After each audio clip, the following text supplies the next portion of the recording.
Estamos en el siglo III a.C., cuando la rivalidad entre Roma y Cartago nos introdujo directamente en el ámbito de la historia universal. Cartago fue fundada por emigrantes fenicios. Escarmentado tras el declive comercial de Fenicia, pronto los cartaginenses fueron conscientes de que en un Mediterráneo disputado, solo el dominio de diversas y punteras plazas estratégicamente localizadas y manteniendo a las tropas podrían garantizar su estabilidad y hegemonía. En España, los hijos de Cartago se dedicaron a fundar y a refundar ciudades como Ibiza, Barcelona o el magnífico puerto natural de Cartagena. A este último enclave, sus fundadores lo llamarían la Ciudad Nueva. Tal era su poderío y la importante labor que la plaza estaba llamada a desempeñar en toda la península, que acabaría llamándose Cartagonova, es decir, la Nueva Cartago.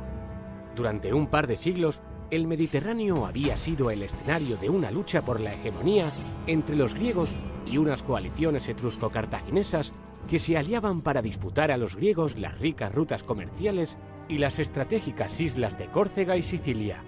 Sin embargo, a la sombra de las tribus etruscas, un nuevo poder surgido en torno a 7 colinas, que estaba destinado a regir el mundo, comenzaba a despertar y desperezarse. Roma.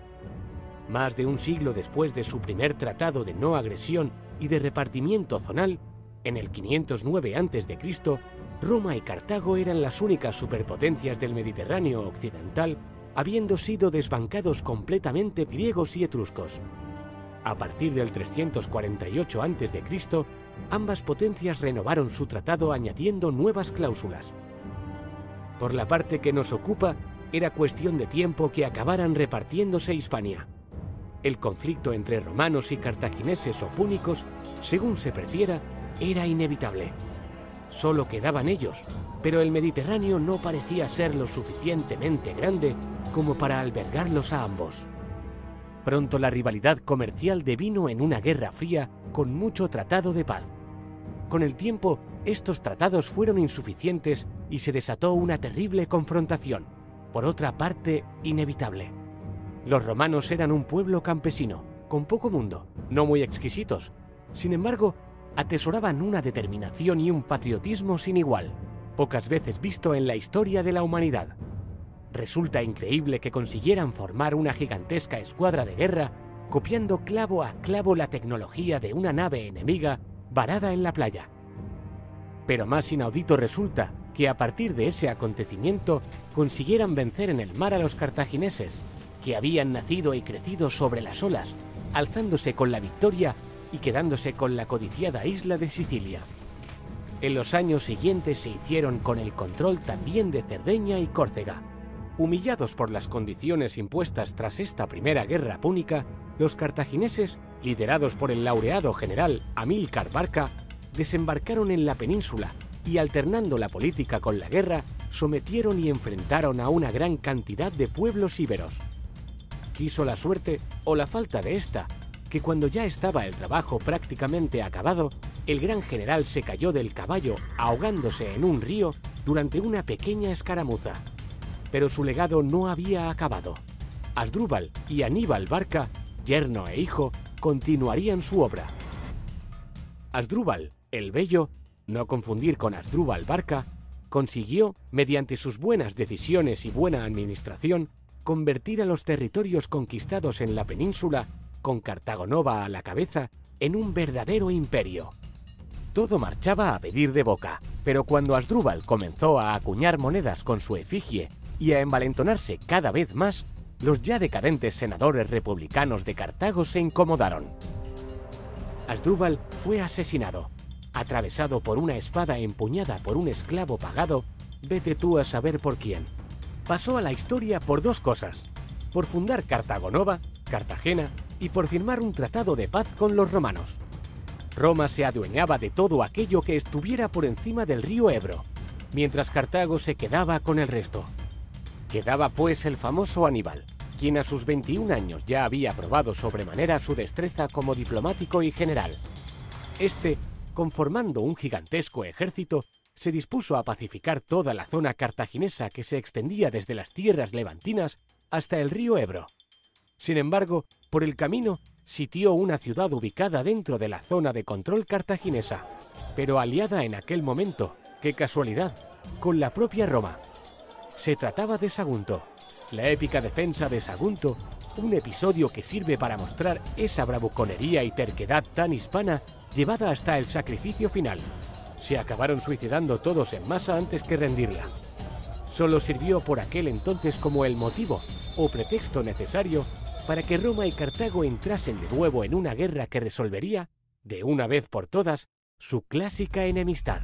La Segunda Guerra Púnica era el objetivo buscado tanto por los romanos, que se habían hecho en aquel momento con el poder, como por el último de los Barca antes citados, Aníbal, quien no podía ver a Roma ni en pintura, y menos por el ojo que acabaría perdiendo. La campaña se desarrolló en dos escenarios. Por una parte, Aníbal, con un ejército en el que militaban muchos mercenarios de la península ibérica, vadeó los Pirineos y atravesó los Alpes, elefantes incluidos, protagonizando una de las grandes gestas militares de todos los tiempos para atacar Roma desde el norte evitando el mar. Por otra parte, un ejército de ciudadanos romanos trató de cortar los suministros que desde Hispania llegaban a Aníbal. En el frente italiano, los cartagineses obtuvieron sucesivas victorias frente a ejércitos superiores en número al de Aníbal, hasta llegar a Canas, la batalla más brillante de todos los tiempos y estudiada aún hoy en las academias militares de todo el globo. Solo así se puede entender el genio militar del cartaginés. Tras muchos años de guerra empantanada, la llegada de Escipión, el africano, al frente hispano, decantó la balanza hacia el lado romano. Con su genio y carisma condujo a las legiones por toda la península hasta someter Cartagena y Cádiz, los últimos reductos del poderío púnico. El desplome del frente peninsular influyó de manera decisiva en la vertiginosa sucesión de acontecimientos que llevarían al general cartaginés a África en auxilio de la ciudad de Cartago. Escipión finalmente consiguió derrotar en Zama a uno de los grandes generales de todos los tiempos, al temido Aníbal Barca. Los vencedores impusieron a Cartago un armisticio lo suficientemente difícil para asegurarse que nunca más podría levantarse de la miseria. No obstante, 50 años después, mientras los romanos observaban con inquietud cómo su eterno rival parecía estar recuperándose, incendiaron la ciudad de Cartago durante 17 días, destruyéndola piedra por piedra. Además, sembraron los campos de sal para que nada volviese a crecer en la gran capital del estado púnico.